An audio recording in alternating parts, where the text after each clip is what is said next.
নমস্কার শ্রোতা বন্ধুরা, আপনারা শুনছেন বৃষ্টি ও গল্প। আজকের গল্প অদৃশ বর্মণের সেরা কল্পবিজ্ঞান অমনিবাস থেকে নেওয়া ক্রিস্টাল হেলমেট। ডক্টর শান্তনু সারখেল মনের ডাক্তার। জন্মেছিলেন নেহাতি এক গণ্ডগ্রামে। বাবা ছিলেন সম্পন্ন চাষি। গোয়ালের গরু আর মাঠের ফসল দেখাশোনা করার জন্য তিনি ঠিক করেছিলেন 5 ছেলের মধ্যে মেজ ছেলেকেই এই কাজে লাগাবেন। অন্য ছেলেদের চেয়ে মেজ ছেলের নাকি মাথা একটু মোটা, কিন্তু গাছে চড়তে আর মাঠে ঘুরতে পোক্ত। কিন্তু শান্তনু সরখেলের বড়দা 5 সাধলেন। তিনি কলকাতায় ডাক্তারি পড়তেন। মেজ ভাইয়ের বুদ্ধি কম, এটা তিনি মানতে রাজি হলেন না। ছুটিতে বাড়ি এসে যেদিন শুনলেন গাঁয়ের মোড়লদের সঙ্গে পরামর্শ করে বাবা ঠিক করেছেন শান্তনুকে চাষি বানাবেন, তার পরের দিনই ভাইকে নিয়ে কলকাতায় চলে গেলেন। একই মেসে রয়ে গেলেন 2 ভাই। বাবা রেগে টং হয়ে খরচ পাঠানো বন্ধ করে দিলেন। বড়দা তাতে বয়ে গেল। খান কয়েক টিউশনি ধরে মেসের খরচ আর পড়ার খরচ তুলে নিলেন। মুচিপাড়ার নেবুতলা পার্কের কোণের সেই মেষ বাড়ি থেকে মাসখানেক ভয়ের চোটে রাস্তাতেই বেরোয়নি শান্তনু। তারপর দাদার কৃপায় একটু একটু করে লেখাপড়ায় ডুবে গেলেন। শুরু করেছিলেন শশীভূষণ দে স্ট্রিটের কর্পোরেশন ফ্রি স্কুলে। শেষ করলেন বিলেতের কলেজে। বড় ডাক্তার হয়ে ফিরলেন কলকাতায়। এখন তিনি লেকের পাড়ে সাডেন অ্যাভিনিউতে বিরাট বাড়ি বানিয়েছেন। 2 ছেলের বিয়েও দিয়ে দিয়েছেন। তারাও মনের ডাক্তারি করে। 70 বছর বয়সে শান্তনু সারখেল ঠিক করলেন এবার অবসর নেবেন। কিন্তু এ কি পরের চাকরি? ইচ্ছা করলে রিটায়ার করবেন। রুগীরা তাকে ছাড়বে কেন? চাপের চোটে তিনি রুগী দেখা চালিয়ে গেলেন বটে, কিন্তু সংখ্যা কমিয়ে আনলেন। রোজ 10টি রোগীর বেশি দেখতেন না, তাও বিশেষ ধরনের রোগী হওয়া চাই, নইলে তার মন উঠবে না। কথায় বলে পাগলের ডাক্তাররা শেষ পর্যন্ত নিজেরাই পাগল হয়ে যায়। শান্তনু সারখেলেরও নিশ্চয়ই আধ পাগল হয়ে গিয়েছিলেন, নইলে বিশেষ ধরনের রুগী খোঁজবার জন্য লোক লাগাবেন কেন? তার মাস মাইনে করা লোক হাসপাতাল থেকে, নার্সিংহোম থেকে, অজ পাড়াগা থেকে বিদঘুটে রুগী ধরে আনত। তিনি তাদের নিজের মেন্টাল হোমে রেখে বিনা পয়সায় চিকিৎসা করতেন। কাগজেও বিজ্ঞাপন দিতেন, যারা ভয়ঙ্কর মাথামোটা হয়ে জন্মেছে, যাদের লোকে অকম্মা ঢেঁকি বলে দুর্ছাই করে, তারা যেন তার কাছে চলে আসে। ছোট বড় কাগজেই ফলাও করে তিনি বিজ্ঞাপন দিতেন, অথচ খুব একটা সাড়া পেতেন না। কারণ সত্যি যারা মাথামোটা তারা এই বিজ্ঞাপনের মানে বুঝতে পারত না। তাদের আত্মীয় স্বজনরাও জন্মস্তক মাথামোটাদের পিছনে অত অহেতুক সময় নষ্ট করতে চাইতো না। মাইনে করা লোকটা চাকরি রাখার জন্য তার বোকা আবিষ্কার করে যেত বটে, তাদের ধরে বেঁধে নিয়ে আসতো। কিন্তু ডক্টর শান্তনু সারখেল তাদের পরীক্ষা করেই বাদ দিয়ে দিতেন, কারণ আস্ত কবের তারা কেউই নয়, এসেছে শুধু টাকা ঘুষ খেয়ে।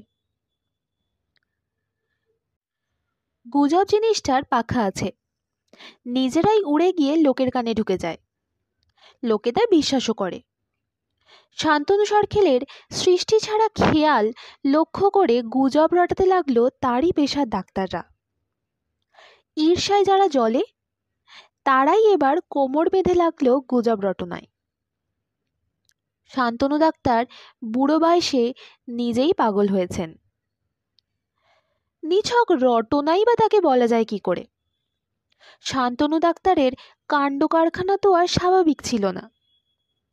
সাজন অ্যাভিনিউর বাড়ির ছাদে 3খানা ঘরে তিনি ল্যাবরেটরি আর মেন্টাল হোম বানিয়েছিলেন। ছাদে ওঠার দরজায় সবসময় তালা লাগিয়ে রাখতেন। ছেলেদের ছাদে উঠতে দিতেন না, শুধু খাবার সময় নিচে নামতেন, নইলে নয়। নিচের তলার ঘর থেকে ছেলে বউ নাতি নাতনিরা টের পেত গভীর রাতেও ছাদে পায়চারি করছেন শান্তনু সরখেল। রাত 2-3টের সময় শুতে নামতেন নিচের তলায়। ভোর হতে না হতেই আবার চলে যেতেন ছাদে। রুগী থাকলে তাদের খাওয়া দাওয়া পর্যন্ত নিজে ওপরে বয়ে নিয়ে যেতেন।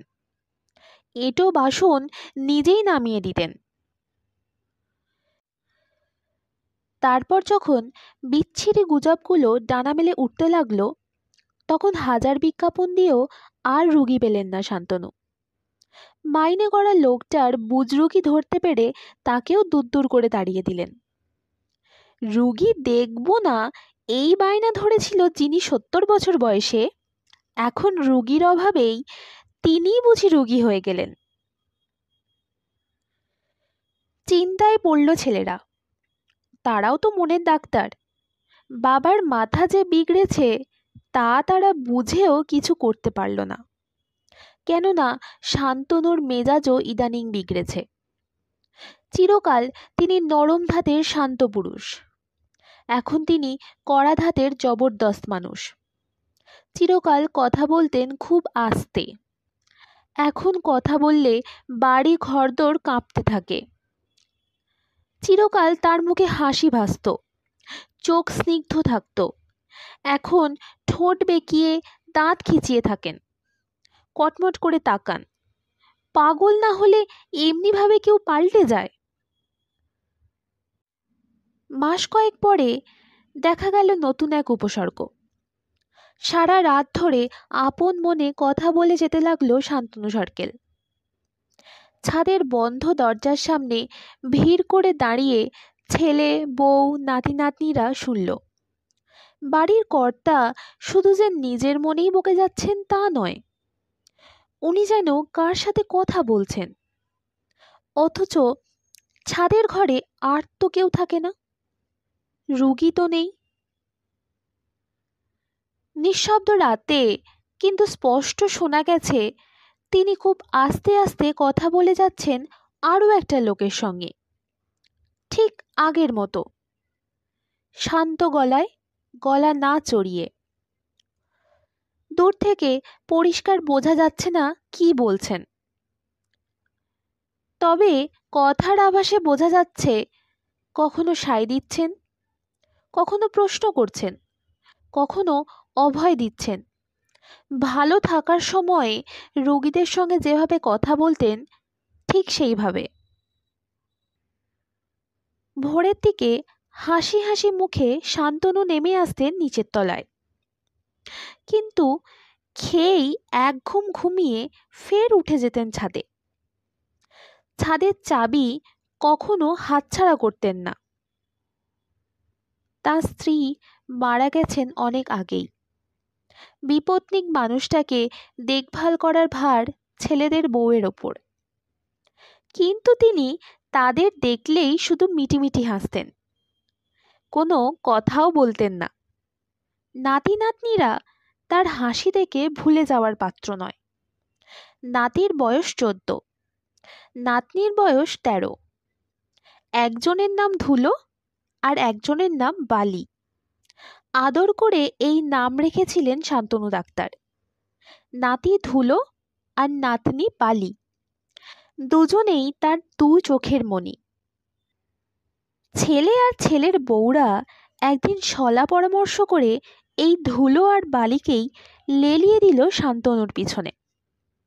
শান্তনু তখন ঘণ্টা দিনেকের ঘুম ঘুমিয়ে উঠে ছাদে যাওয়ার তোড়জোড় করছেন। এমন সময় ধুলো আর বালি এসে তাকে চেপে ধরল দুদিক থেকে। নাতি বলল, দাদু আমি তো তোমার পায়ের ধুলো। নাতনি বললে, আর আমি তোমার 2 চোখের বালি। মতলবটা কি? ট্যাঁকের চাবিতে হাত বুলিয়ে নিয়ে বললেন শান্তনু। মস্ত ডাক্তার হয়েও তিনি ধুতির ভক্ত। বালি বললে, গ্যাঁড়া কলে পড়েছি। কি গ্যাঁড়া কল? নাতি নাতনিদের সঙ্গে এই সব ভাষাতেই কথা বলেন শান্তনু। পালিশ করা সমাজে যেসব শব্দ চলে না, সেসব শব্দ ফুসফুস থেকে বেরিয়ে আসে শান্তনুর মুখ দিয়ে, ধুলো আর বালির পাল্লায় পড়লেই। এতদিন এরা ছিল দার্জিলিংয়ের হোস্টেলে। বাড়ি ছিল ঠান্ডা, এখন বাড়ি বেশ গরম। ধুলো বললে, গ্যাঁড়া কলে আমিও পড়েছি দাদু। দাদু বললেন, কি গ্যাঁড়া কল সেটা বলবি তো? ব্যক্তিত্ব হারিয়ে ফেলেছি। মানে? চোখ সরু হয়ে গেল শান্তনুর।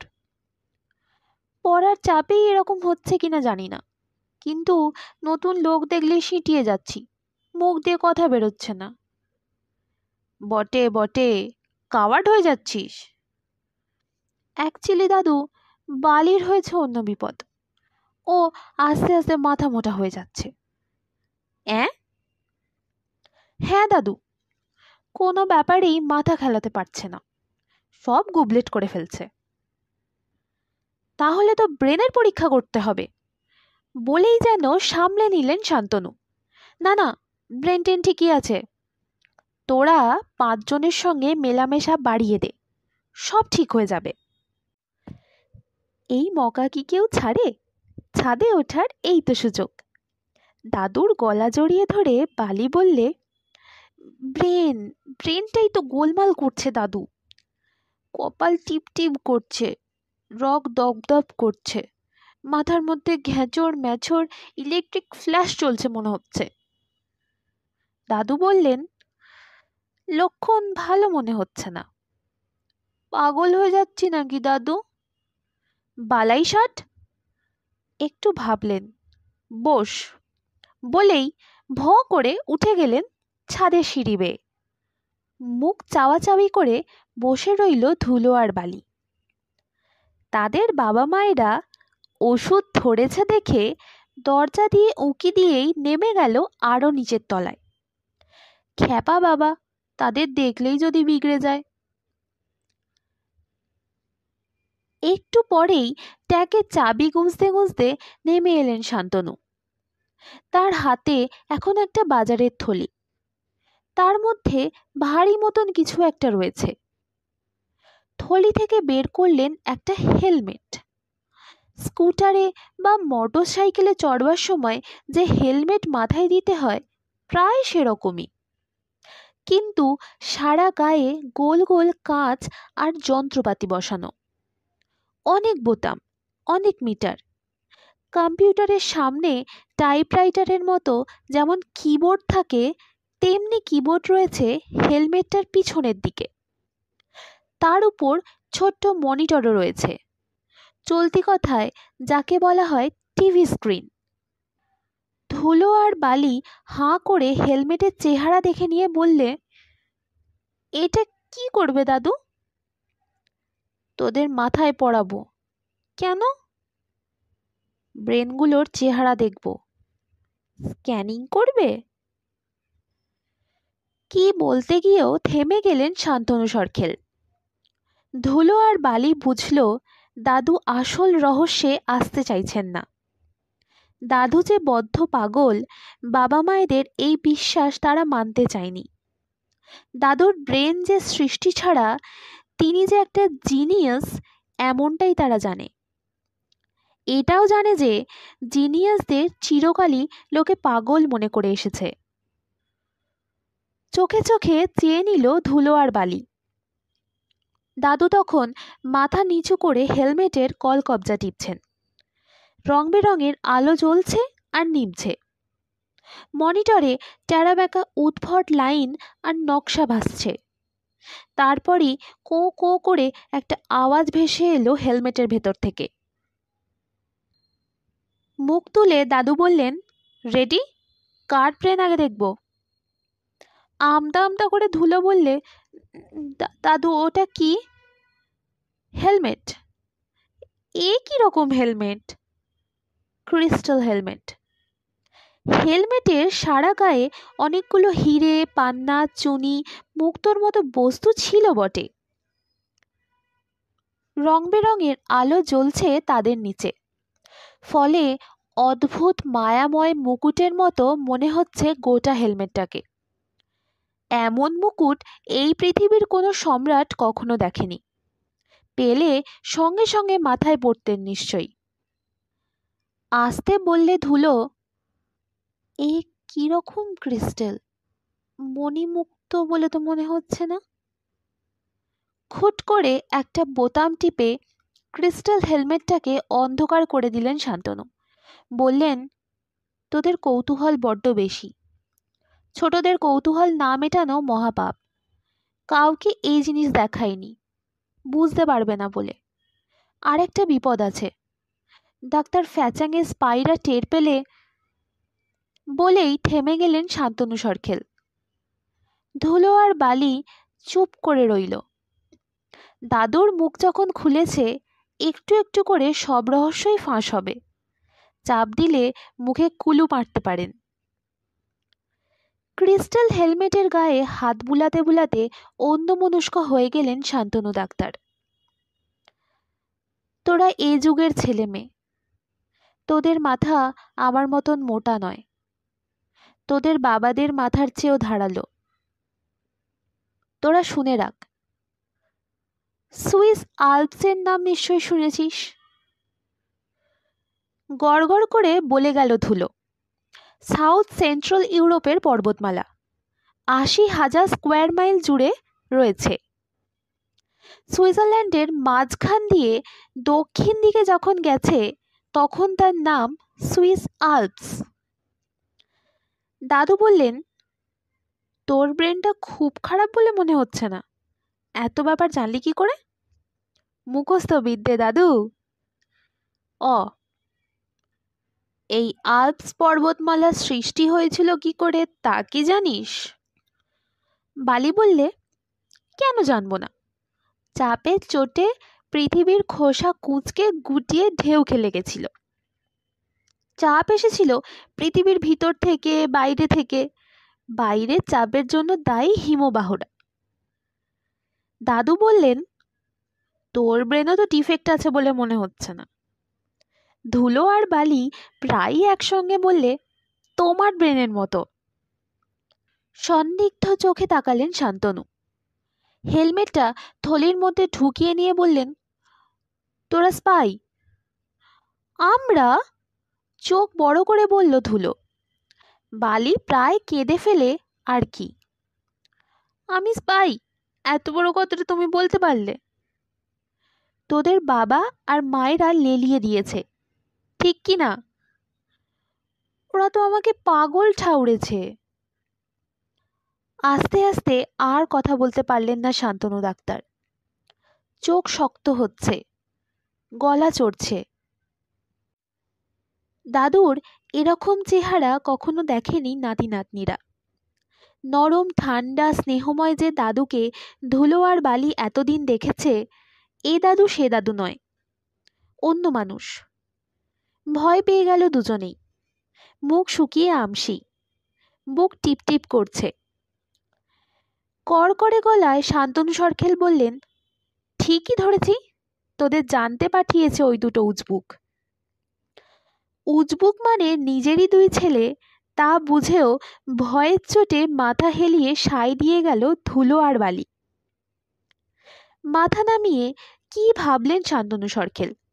তারপর বললেন কড়কড়ে গলায়, ভেবেছিলাম কিছু না জানিয়ে চলে যাব। কেউ তো বুঝলো না, বুঝবেও না, স্টুপিডের দল। তার উপর কেউ ঘুরছে ডক্টর ফ্যাচাংয়ের।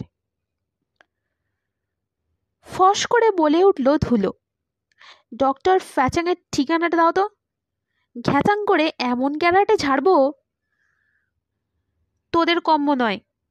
ফ্যাচাং এই কলকাতার মাফিয়াদের ডন। ধাপার চীনের পাড়ায় তার ঘাঁটি কোথায় পুলিশই তা জানে না। সে চায় আমার এই হেলমেট, পৃথিবীকে কবজায় আনবে বলে।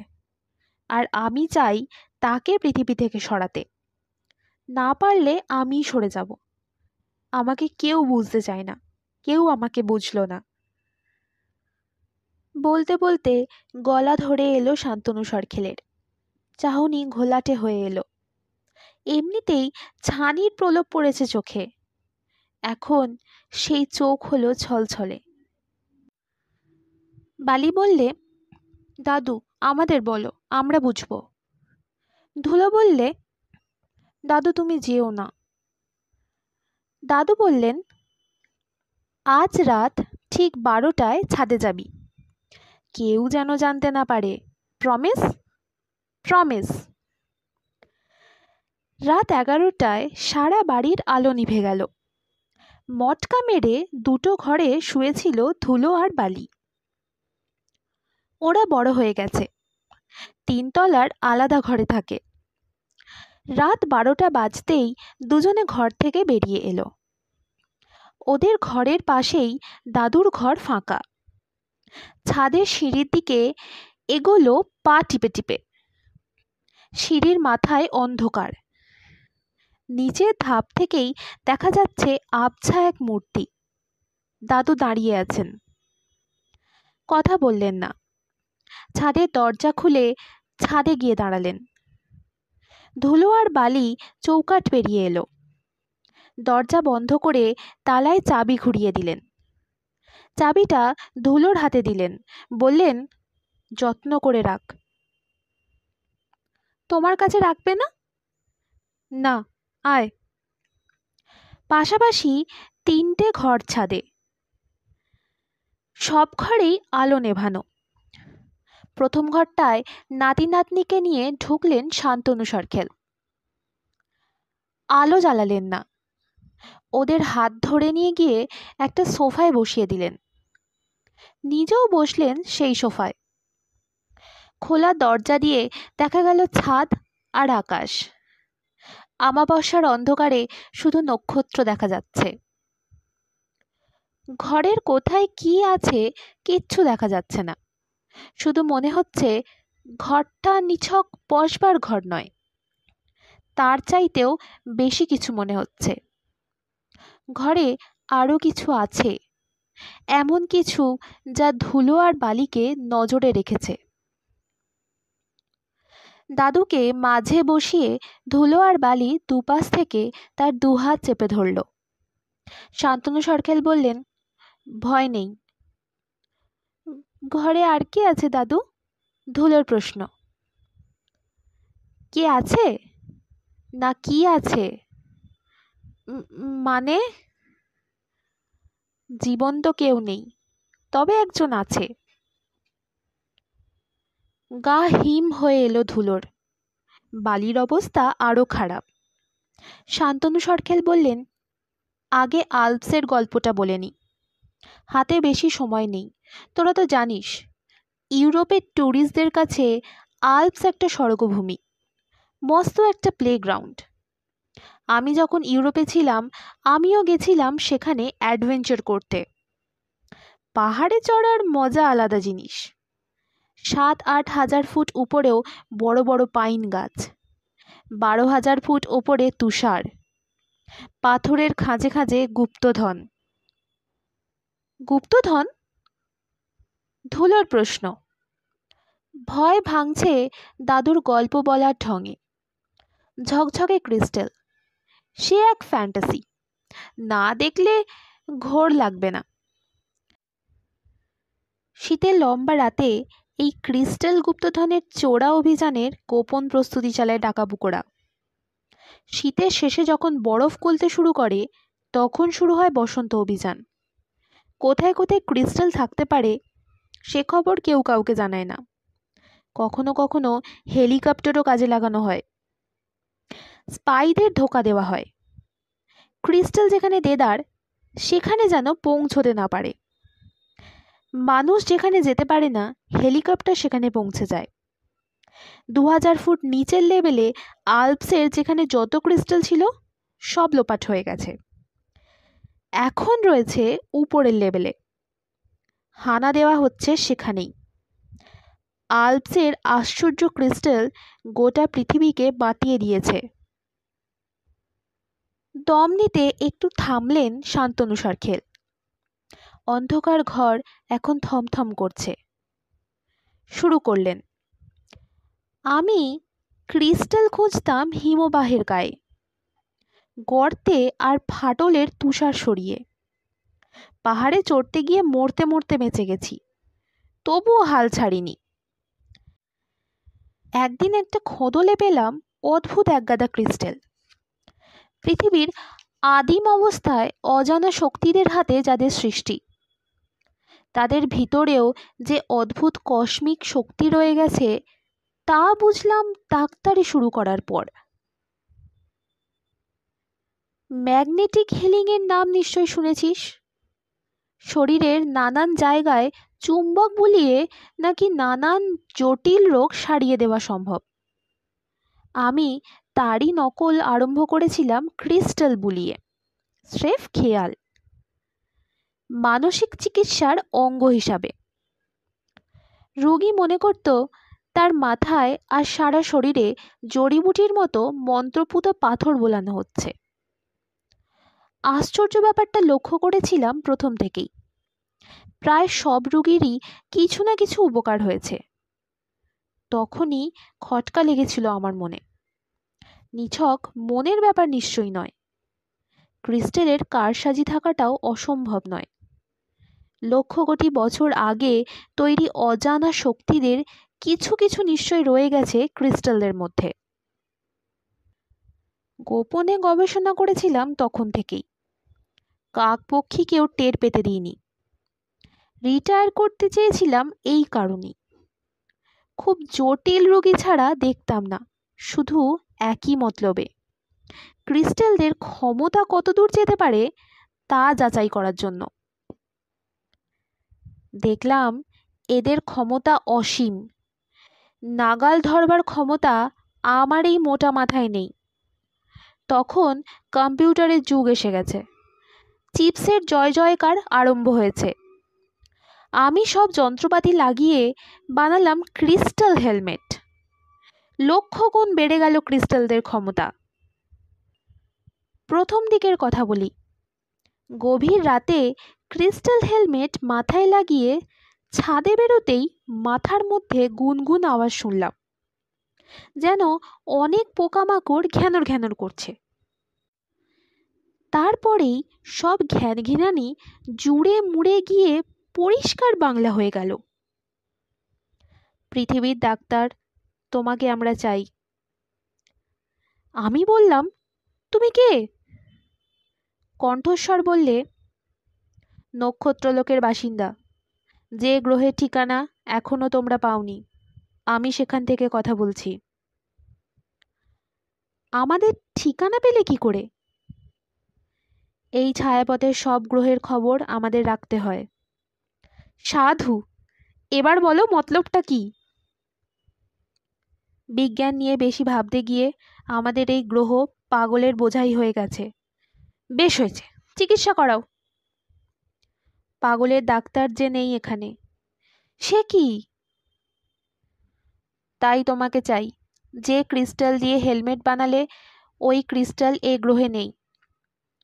আশ্চর্য, এই ক্রিস্টালের শক্তি দিয়ে তুমি পাগলামি সারিয়েছ, আমাদেরও নাকাল ধরে ফেলেছ। কিভাবে? আমরা যে কোনো বস্তুকে চোখের নিমিষে ব্রহ্মাণ্ডের যেখানে খুশি পাঠাতে পারি, কিন্তু সেই বস্তুকে ধরে নেওয়ার মতো জিনিস সেই ঠিকানায় থাকা দরকার। তোমার হেলমেটের ক্রিস্টালের সেই ক্ষমতা আছে, তাই আমার কথা ঝট করে শুনতে পেলে। এবার আমাকেও দেখতে পাবে। বলতে না বলতেই সে এসে হাজির হলো আমার সামনে। প্রথমে দেখলাম খানিকটা ধোঁয়া আমার সামনে, তারপর দেখলাম তাকে। বিকট চেহারা দেখেই আমি চেঁচিয়ে উঠেছিলাম। সে বললে, ভয় পেও না, আমি জীবন্ত নই, রোবট। রোবটের চেহারা যে এরকম হয় তা জানা ছিল না। যাই হোক, তারপর থেকেই সে এখানে আছে, এই ঘরেই। বেশ ছিলাম দুজনে, এখান থেকেই ওর সঙ্গে গিয়ে ওদের গ্রহের পাগলদের চিকিৎসাও করে এসেছিলাম ক্রিস্টাল হেলমেট দিয়ে। এমন সময় শুনলাম একালের দস্যু সর্দার ফ্যাচাং খবর পেয়েছে আমার ক্রিস্টাল হেলমেটের। এই হেলমেট শুধু পাগলামি সারায় না, ব্যক্তিত্ব বাড়িয়ে দেয়, মিনমিনে লোককে জবরদস্ত করে তোলে। আমি কিরকম হয়ে গিয়েছিলাম তা দেখে তো আমার ছেলে আর বৌমারাই ভড়কে গেছিল। মাফিয়া ডন ফ্যাচাং ঠিক করেছে সামনের ইলেকশনে তার স্যাঙাত ক্রিমিনালদের ক্যান্ডিডেট করে নামাবে।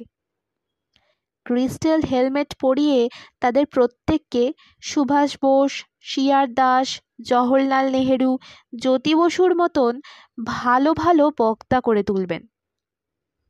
পার্লামেন্টে নিজেদের এমপি ঢুকিয়ে সংখ্যাগরিষ্ঠতা অর্জন করে নিজেই প্রাইম মিনিস্টার হয়ে বসবে। তারপর রাষ্ট্রসংঘ বিজয় হতে পারে। পৃথিবীর এত বড় সর্বনাশ আমার এই অপয়া হেলমেটটার জন্য হবে, আমি তা চাই না।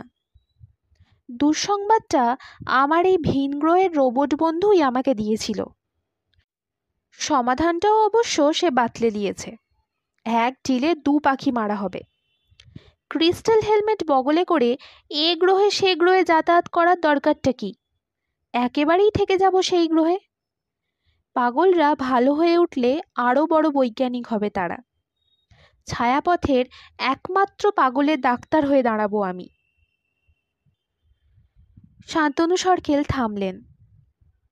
ঘর নিস্তব্ধ। ধুলো আর বালি স্পষ্ট বুঝল তাদের দাদু সত্যি পাগল হয়ে গেছেন। বাবা মায়েরা বাড়িয়ে বলেননি।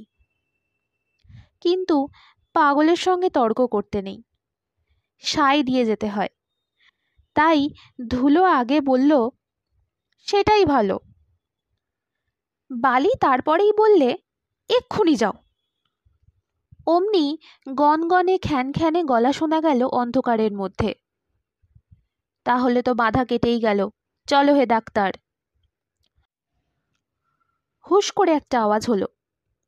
অন্ধকার কোণ থেকে একটা ছায়া মূর্তি এগিয়ে এসে শান্তনু সরকেলকে পাঁজা কোলা করে তুলে নিয়ে দৌড়ে চলে গেল ছাদের মাঝখানে। ওই অবস্থাতেই ক্রিস্টাল হেলমেট মাথায় পড়তে পড়তে চেঁচিয়ে বললেন শান্তনু, বিদায় বিদায়, বলেই মিলিয়ে গেলেন ফুস করে। ছাদ বিলকুল ফাঁকা। এতক্ষণে ধুলো বুঝল কেন ছাদের চাবি তার হাতে দিয়ে গেছেন দাদু। বালিকে হিড়হিড় করে টানতে টানতে দৌড়ে এলো দরজার সামনে। তালা খুলেই হুড়মুড় করে নেমে এলো দোতলায়। মা বাবাকে ঘুম থেকে টেনে তুলে বললে, এইমাত্র কি ঘটে গেল ছাদে। কেউই একবর্ণ বিশ্বাস করল না, কিন্তু ছুটে এলো ছাদে। কাউকে সেখানে পাওয়া গেল না। তখন ঘোর সন্দেহ হলো বাবা মাদের। উদ্ভট কল্পবিজ্ঞান পড়ে ছেলে মেয়ে দুটোর মাথায় ব্যায়রাম দেখা দেয়নি তো? বেশ, তা না হয় হলো, কিন্তু খোদ শান্তনু সরকেল গেলেন কোথায়? তারা চেপে ধরল ধুলো আর বালিকে। সত্যি করে বল, কি হয়েছে, কি দেখেছিস? এই ছিল আজকের গল্প। গল্পটি আপনাদের কেমন লাগলো অবশ্যই কমেন্ট করে জানাবেন। ভালো লেগে থাকলে বন্ধুদের সাথে শেয়ার করবেন এবং আমার চ্যানেলটি সাবস্ক্রাইব করে আমার পাশে থাকবেন। আপনারা আপনাদের লেখা বা কোনো ভৌতিক ঘটনা বা অভিজ্ঞতা আমার সাথে শেয়ার করতে পারেন। আমার মেল আইডি ডেসক্রিপশন বক্সে দেওয়া রইল। শেষ অবধি আমার সাথে থাকার জন্য অনেক অনেক ধন্যবাদ।